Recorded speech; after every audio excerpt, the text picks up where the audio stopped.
So I'm Catherine, and I'm also at the Auckland University of Technology that Pedro also works at. And I'm talking today about enjoying ourselves at work and supporting students well at the same time. Uh, Rachel Morrison, who's my co-researcher, she's not with us this evening. Um, so you've just got me. But it's great to be able to talk about a topic that's very close to my heart. Uh, I'm There's lots of published research that looks into the connections between motivation and engagement and worker productivity. And so I guess that's my rationale for talking today about the connection between worker enjoyment and helping our students. And I think personally it's something that I'm very interested in, and I guess I'm intuitively know in my own life to be the case. I don't have evidence necessarily that learning advisors enjoying their work leads to better support of students, but that's something I guess interested to hear from you about too. And I've so the rationale for this talk is that other research supports the fact that it helps in other industries. So that's why I'm here today talking. So what I'm going to be talking about, I'm going to cover three aspects, and I'm sort of envisaging three opportunities for people to feed in and have a discussion for those who are here with me. But also, if you don't understand anything I say, have any questions, please feel free to chat about those and ask questions. So I'm going to talk about a couple of studies that Rachel and I have done. The first one is looking at learning advisors in New Zealand and what the kinds of things that make them enjoy their work and feel dissatisfied. And we did a textual analysis, and I'm going to talk about that, and I'm going to talk about what we found, and I'm going to see if it resonates with you in your situation, and whether you think enjoying your work or not enjoying your work impacts on your ability to help students. I'm then going to talk briefly about a second study that we did, which was an online study, and it was a much larger study. And we found a gender difference between one of the components that helps people enjoy their work. And I'm just going to share that and then see if it resonates with you again.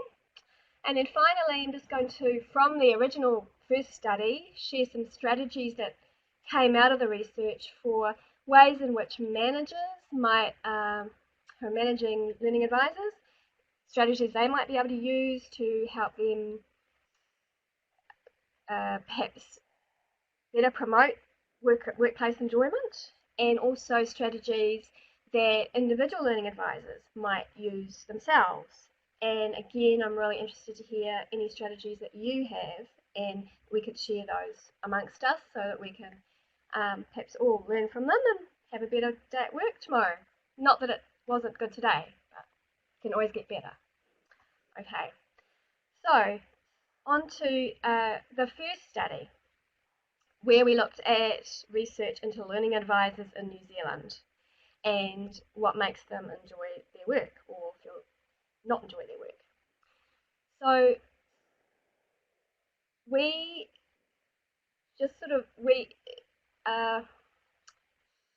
used a fairly well-known and well-established theory here, Hertzberg's two-factor theory, to kind of as a foundation for our research, because it's been pretty well tested since it first was published in the 60s. So a lot of research since has confirmed that it's broadly applicable to different workplaces. So some of you may be very familiar with this theory, and others it might be quite new to you. But I'm just going to briefly discuss the theory, And if you have any questions, please let me know. But I also must admit, Rachel is more of the expert on this than I am, because she's actually from the business school here at AUT. Um, so hopefully you won't ask me anything too difficult, but if you do, I'll see how I get on with that. Okay, so basically, Hertzberg's theory looks at what creates job dissatisfaction and what creates job satisfaction. And the two things are quite separate. So job satisfaction, if you look on the left, is influenced by what he called hygiene factors. So basically, basic idea is that there are certain things that we just all kind of expect to happen in a workplace. There's sort of basic conditions. So we all pretty much expect reasonable working conditions. We expect to get on pretty well with our co-workers. We expect to have sensible policies and rules in place that are fair and reasonable. We expect a reasonably good supervisor or management quality, and a base wage or salary that is enough for us to survive and in where we live, and do a little bit better than survival, but to live the way that we need to live.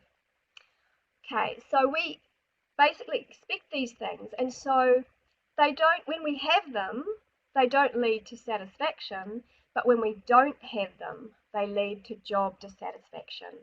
We become quite dissatisfied when we don't have these things. On the other hand, things that lead to job satisfaction or motivation are things that we have in addition to hygiene factors. And these are the kind of sort of icing on the top stuff, such as a sense of achievement, sense of recognition from of our work, from colleagues, clients, students, that sort of thing. I think a positive sense of responsibility. The work itself we like. So that means the work of a learning advisor, we like it, for example. Or if we're an accountant, we like doing things with figures. We have an opportunity for advancement in our particular chosen field, and there's an opportunity for personal growth. So if we have these things, we tend to become really satisfied and motivated in our work. So if an employer wants us to be satisfied and motivated, they need to deal with any dissatisfaction first, or hygiene factors, and then build these other things in, and we'll be really happy. Okay, so I'll move on to I think this is quite a good chart that shows us, I hope you can see that okay, shows that was Hertzberg's original research, I believe. And as I say, if anyone's got any questions, please ask. So there was a big sample, and you can see on the left, the orange is the hygiene factors. Or so for the majority of the people in the survey, the factors on the left they were hygiene factors. So if they were absent, people became dissatisfied. So that's things like company policy, supervision, work conditions, relationship with peers, management, and so forth. Data security. Whereas on the right, on the top right, the factors for the majority of people that motivated them and gave them job satisfaction were the things I mentioned before: achievement, recognition, the work we do, responsibility, advancement, and growth. So I quite like that visually. So you can see that it's not the same for everyone, but there are certainly trends which are more common, showing more common factors. So the research that we did, so we wanted to see what factors learning advisors, what factors just made them dissatisfied in their jobs, and what factors made them satisfied and motivated. Because the premise is, that's a great thing because it means we'll end up doing a good job too. If we find out what learning advisors like, they can do a better job. So what we did is we did a textual analysis of 3 ATLANS conference proceedings. And ATLANS is I guess you guys know, but the Association of Learning Advisors for Australia and New Zealand. We found 20 papers made some mention of satisfaction or dissatisfaction. So we did a textual analysis of sentiment or feelings and in the papers. And pretty much, I think only one of them actually directly was on this sort of topic. So we had to detect sentiment in different ways than actually it being stated, that I like my job because of this, or I dislike my job because of this. And just out of interest, these were the 3 most common ways that people mentioned feelings or sentiment. Generally, it wasn't directly mentioned, but they used words that might infer sentiment. So, for example, if the word collaboration was used, it generally was used in the context, well, it was always used in the context actually, that inferred a positive experience. Whereas if the word neoliberalism was used, which was used quite a bit, it was generally referred to in a context that inferred something frustrating or worrying or perhaps negative.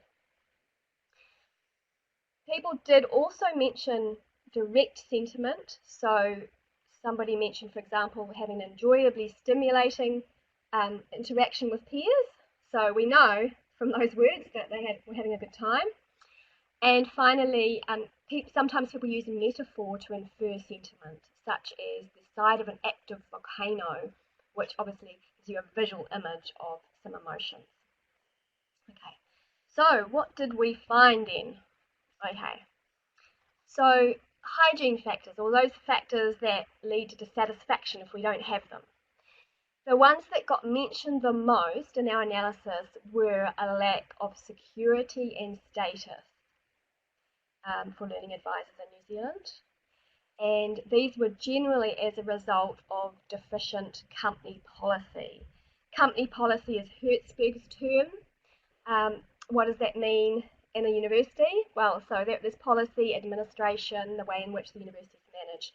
So what we found is a number of authors expressed frustration and dissatisfaction at some of the changes that were being heralded by neoliberalism. And these were often accompanied by restructuring in the institution, leading to turbulence and in some cases job loss. So neoliberalism and that led to certain things that created dissatisfaction. It led to uncertainty around roles and a lack of security in times of change. The need to prove the worth of the profession and the outcomes of working with students, and that's a difficult thing to do. How do you prove that the work that you're doing is making that difference for the students? There are ways, but it's not an easy thing to do. And also, learning advising being an emerging profession, people felt an uncertain identity, and there was a sense that if there were job cuts in the institution, perhaps learning advisors would be the first to go because it wasn't considered essential to core business.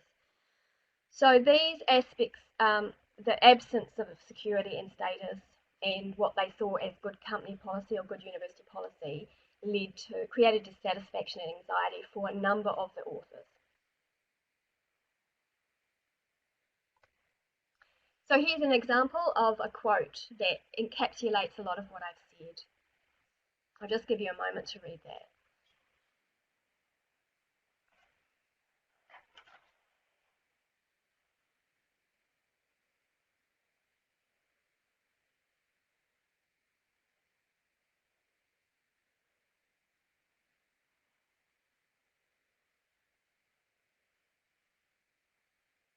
Okay, so that, yeah, institutional change, restructuring, restricted funding, and so forth. Okay, now let's look at the motivators though on the positive side. So there were three main themes that were identified from an analysis of motivator factors. And these were personal growth, relationship with peers, and the work itself. So personal growth, so people talked about really enjoying training and doing research as well that was relevant to their profession and that would help them in their jobs. And some talked about writing. Some people enjoyed that process. So those sorts of personal growth. Relationship with peers was also mentioned, and this is normally a hygiene factor in Hertzberg. However, in this context, it was generally linked to personal growth, which suggests to me that maybe learning advisors are highly social creatures. I don't know. So they mentioned things like enjoying team teaching and the growth that came personally from working with other teachers and what they learned, for example. Or attending conferences and again the growth that occurred from hearing other people discussing and learning in that way. Or smaller conferences of what we often call hui, Atlantis hui in New Zealand. Okay. And finally, the third main thing that came through was the work itself. So that's the job that we do as learning advisors. So people enjoyed, for example, teaching together, and then the one-on-one work. And someone referred to the satisfaction of helping students and that eureka moment that you might have when you felt, yes, I've helped that person with a particular aspect of academic literacy. So I've got one quote here that you might want to have a look at that encapsulates a lot of this personal development linked to peer relating. So you have a few moments to read that.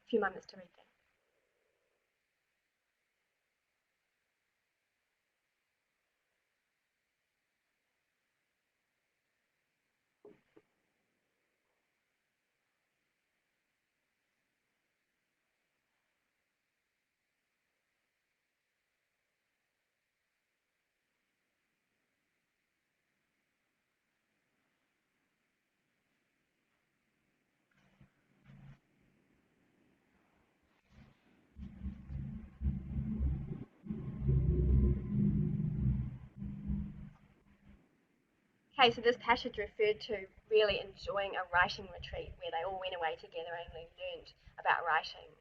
So this learning, this growth, this building confidence is in a peer context was something that really came through. Okay, so that's what we found from our analysis in the New Zealand situation that help people both, well, cause dissatisfaction and motivated people, make people satisfied, like their work. So I guess I was interested for those of you who are here, just to think about hearing from you whether those are the sorts of things that would you resonate with those sorts of things. Are they the things that make you dissatisfied as a learning advisor or motivated? And then secondly, do you feel that they play a role in student learning? So if you're feeling dissatisfied, is that going to impact negatively on student learning, and vice versa? If you're feeling motivated, is that going to impact positively on student learning?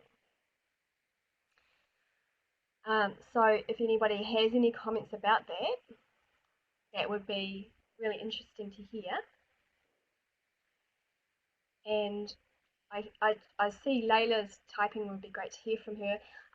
Just while she's typing, I'll just give you an example from my own life. Just when it was my first year of a learning advisor, I was on a contract, and I was about to end the next day, And I usually loved my job and loved seeing students, but I had a student contact me, and I was just feeling, I guess, a bit fed up, but dissatisfied, but insecure.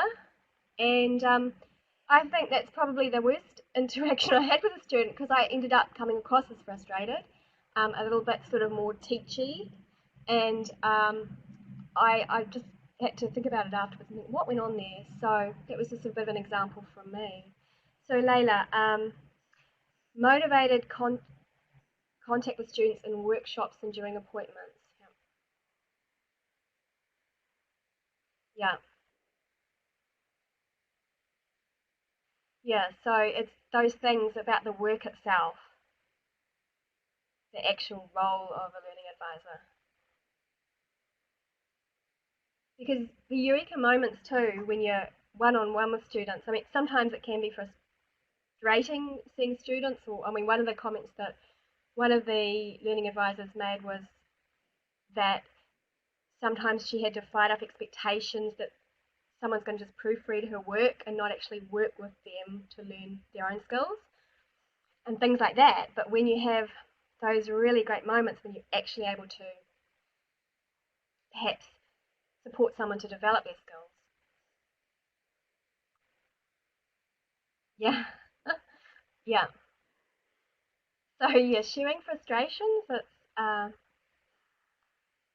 that's interesting too, because in Hertzberg's analysis, the peer getting on with peers doesn't see as a motivating factor, but that it has come up a lot in our study that working with that talking to peers, that getting on well with your colleagues is motivating. Maybe because you're learning through that process.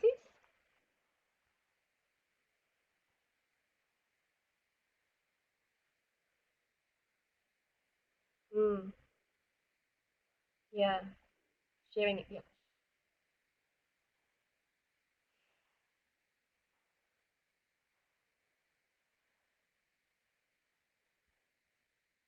Mm. You're reflecting afterwards and teaching that learning. Yeah. Yes. And so do people think that these processes of being motivated in these ways, does that enhance your ability to help students? Or is that just a management sort of theory?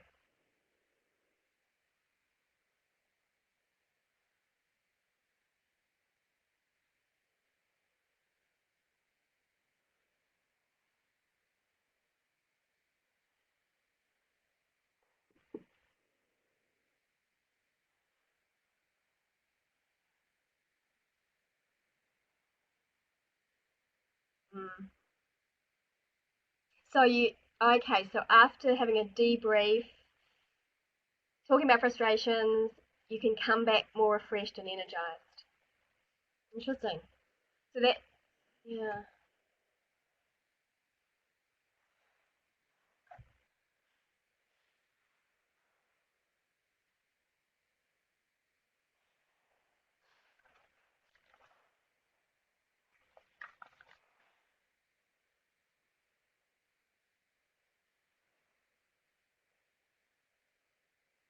Anybody else have a comment about whether, or being dissatisfied? Have they ever had, feeling dissatisfied with their job? Has that ever negatively impacted their work?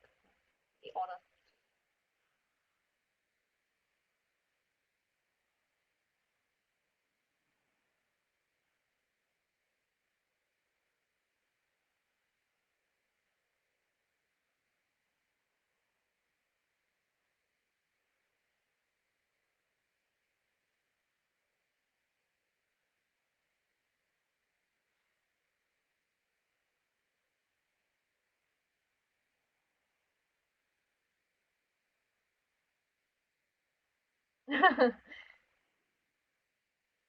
Yeah, okay. So yeah, it's good. It sort of gets it out, doesn't it? Even if you don't want to face it sometimes. And then we can, yeah, if you read it next time, you theoretically do we improve.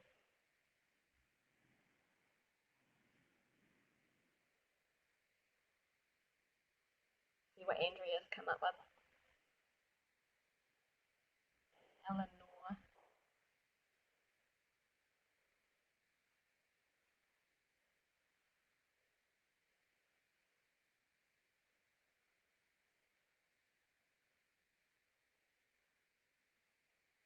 It's interesting that Kathy's talked about conferences being energizing. That's a real theme about learning in a group context. And I guess we know as learning advisors probably the best way to learn.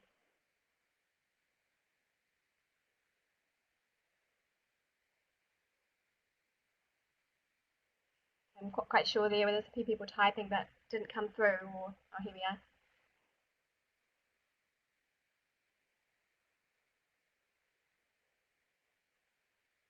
So we'll just hear from Andrea, and then I'll go on and talk to you about the next study we did.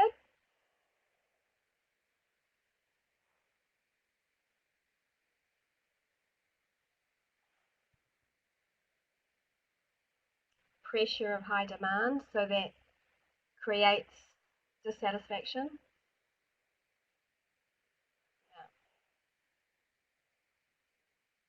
Yeah. And that certainly came through in our research as well. Yeah. And in the context of budget cuts and that sort of thing. The pressure to do more with less.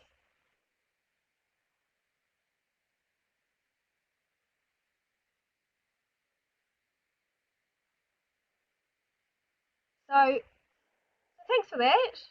I guess it kind of confirms what we found. And if anyone has other comments, feel free to type them. I thought I'd talk now about our second study.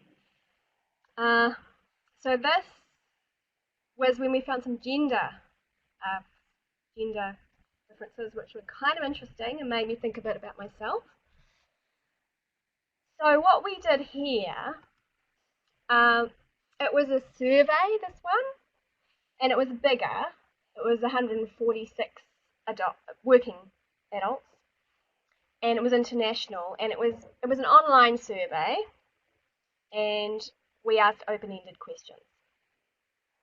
So that's probably all I need to tell you. But basically, well, it was finding out what made people love their job or what made people hate their job. So it was quite strong emotions. And initially, there were no surprises. Actually, I'm going to just go back because I don't think I need to show you the next slide necessarily because that might be. I think I can just speak to it. It's probably a little bit simpler. Um, so we asked them a variety of questions and we've done a variety of analyses. But one of the things that came through was the finding that something that made people love their jobs was the work itself they did.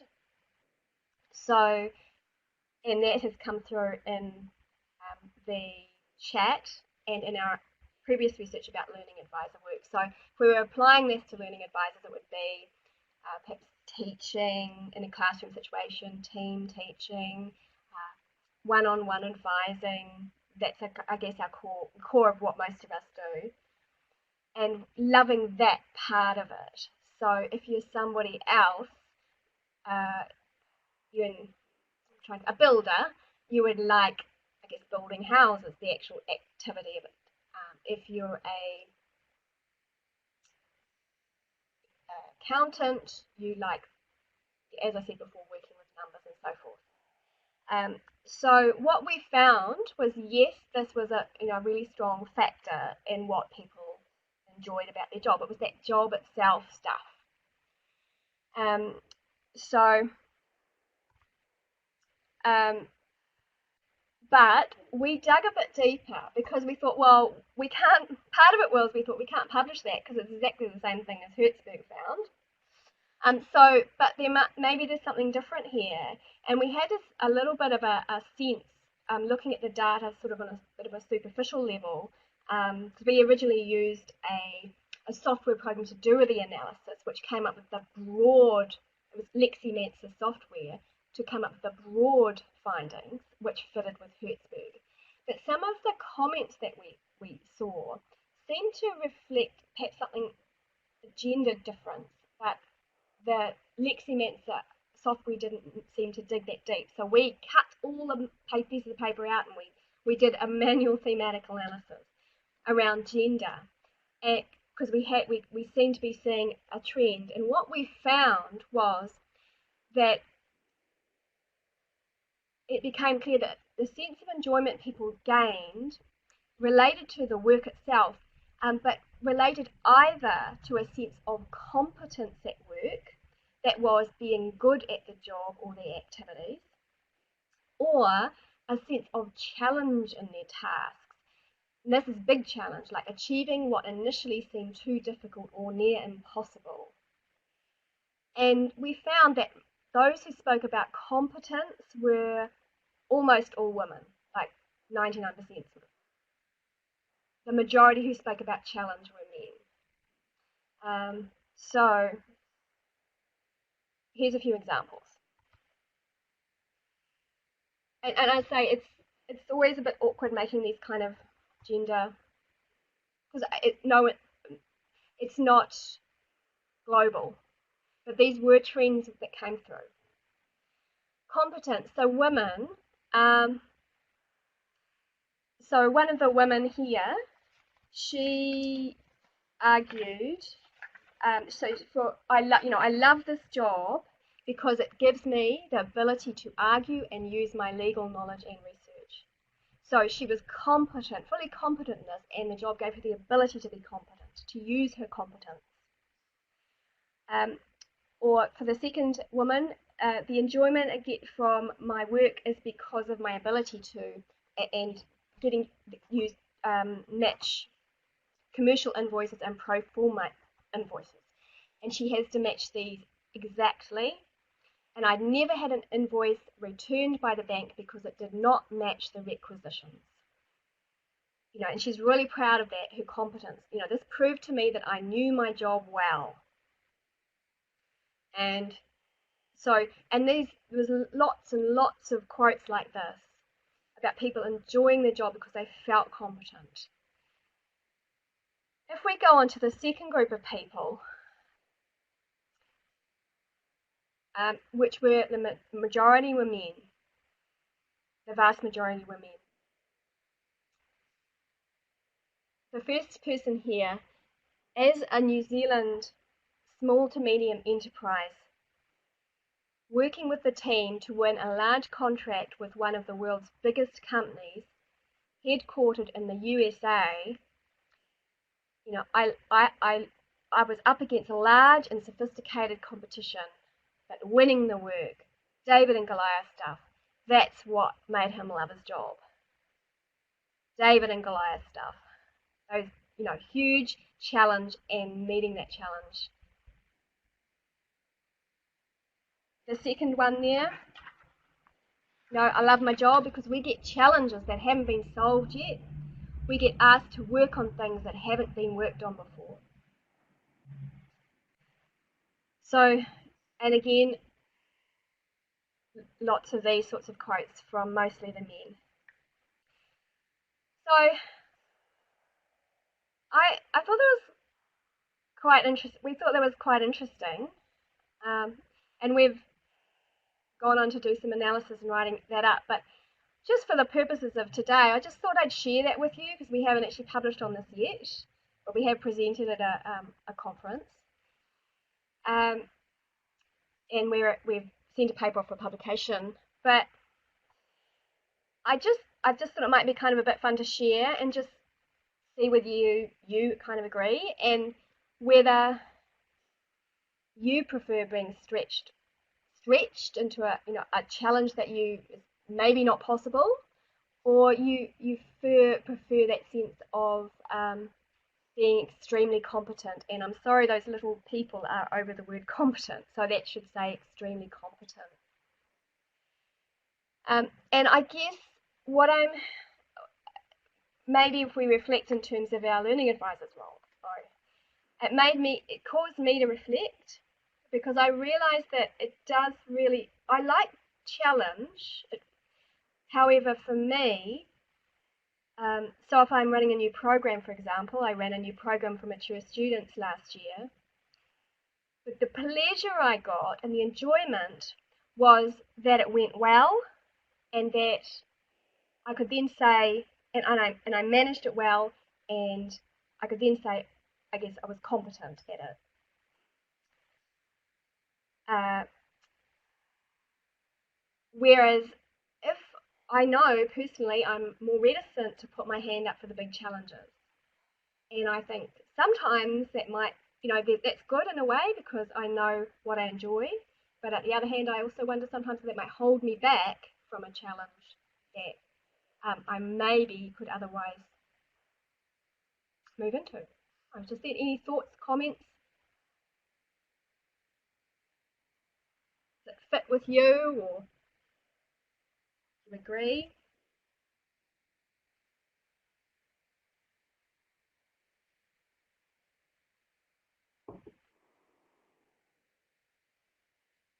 Yeah, I'm a bit the same. As I always thought of myself as someone who liked challenge, but I think it's only a challenge which I know I can achieve. It's going to be hard, but I know I can make it. Rather than a challenge which I've never done that before, and it's I don't know. I have to have some sense that I can do it. Interesting. Being stretched and challenged, yeah, has its ups and downs, but it feels wonderful.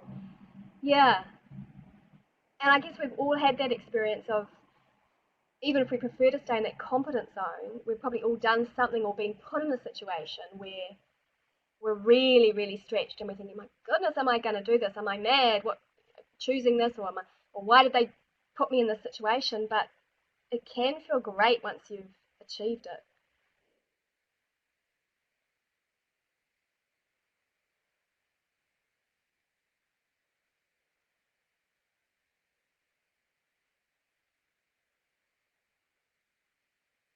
Yeah, interesting, that sense of and that's one of the ways we've been looking at I think a few years ago, the imposter syndrome was bandied around as a word, that sense that often professional women have of that they're actually an imposter in their roles, and uh, that someone's going to find out that they actually can't do this. And so I don't know if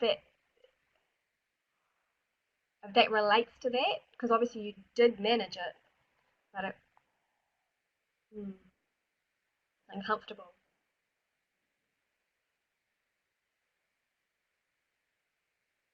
Yeah, challenging students to help them grow. Interesting. Yes, yes.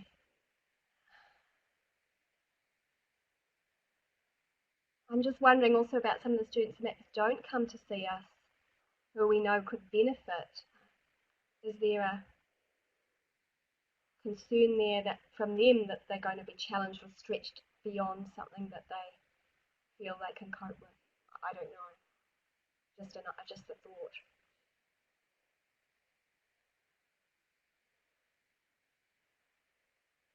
Okay, so just something to perhaps leave you with to think about. Unless anyone else got any other comments. I just thought it was quite interesting. And I think, I mean, another issue as well as learning advisors, one of the aspects that did come through a little bit in our textual analysis, where we looked at what creates dissatisfaction for learning advisors, was that it isn't a profession that there's very much room to move in terms of promotion, or well, that's the experience of the New Zealand crew anyway. So you can go into management maybe, but other than or go into another area of academic work, but within the learning advisor profession, advancement was limited. People felt, So, I mean, I don't know if that's the case, then people who seek challenge either have to find a way to have that happen within the role, or they could become frustrated. So that's a thought too. Any comments about that? Fire them through. Okay, so we'll just think about moving along. The last part of the talk, I just thought it might be quite good to share strategies that there may be some managers online, and maybe you're looking for ways to help engage staff or keep them having an enjoyable time at work, or you in your own practice as individual learning advisors, you're always looking for ways to stay motivated, stimulated, enjoy your work more. And so from our research, and I'm now going back to the first piece of research, when we looked at what learning advisors in New Zealand said. These were just some things that came through, findings. So from coming out of, I guess, all of our results, that maybe just a couple of things that managers could look at. Keeping communication open. But I guess the biggest thing that came through, biggest one that came through, and it seemed to certainly be reflected in the chat tonight, was providing opportunities for collaboration. So teaching collaboration, we've instituted in our team opportunities for personal sort of PD sessions in our team meetings. I think it's something you have to be quite disciplined about, because it doesn't always happen like it's planned, but they're really enjoyable. And obviously supporting staff to go to conferences and hui, those sorts of things came through. And in terms of individual learning advisors, like what we can do as individuals to help ourselves continue to enjoy our work, the sorts of things that came through were continual professional development. And again, these came through the chat as well. Opportunities to be stimulated, go to conferences, talk, and I guess to also talk to colleagues and debrief came through the chat. Team teaching was something that came through our research. People enjoyed team teaching, and they enjoyed making resources together and that sort of thing. So those were some things that came through our research, and I just thought, yeah, it's maybe an opportunity for, is there anything else that helps, that you might want to suggest to other managers or individuals that might help enhance workplace enjoyment? And I've just put email these because I didn't know if we'd run out of time, but we've got plenty of time to share them if people have something they'd like to share.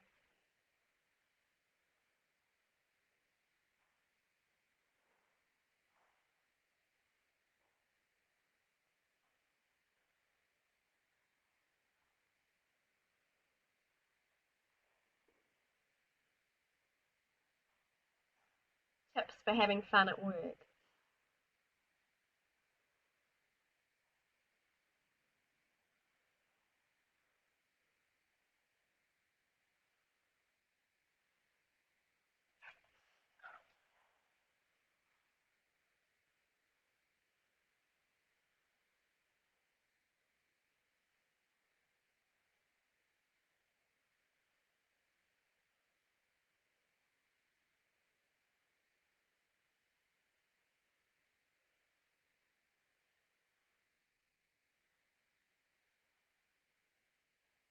Oh, okay, that's a great one.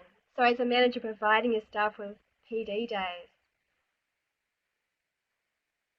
sorry, reading days to catch up on the latest research and inform yourself. Yeah, provide social activities that aren't necessarily work related is important. Yeah, I really agree. I really agree with that. Yeah, we last year we were going through a restructure and we didn't have that. It was just yeah. It was it, it's great to feel part of something, um, part of a group of people on a friendly basis.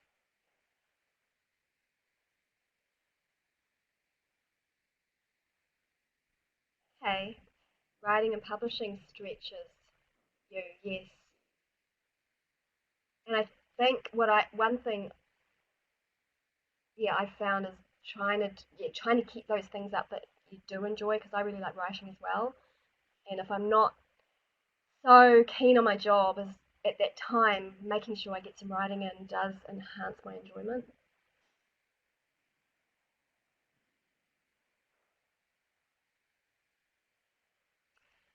Okay, so like informal get-togethers just to discuss an issue, and I guess there's that collegiality and that friendliness is part of it.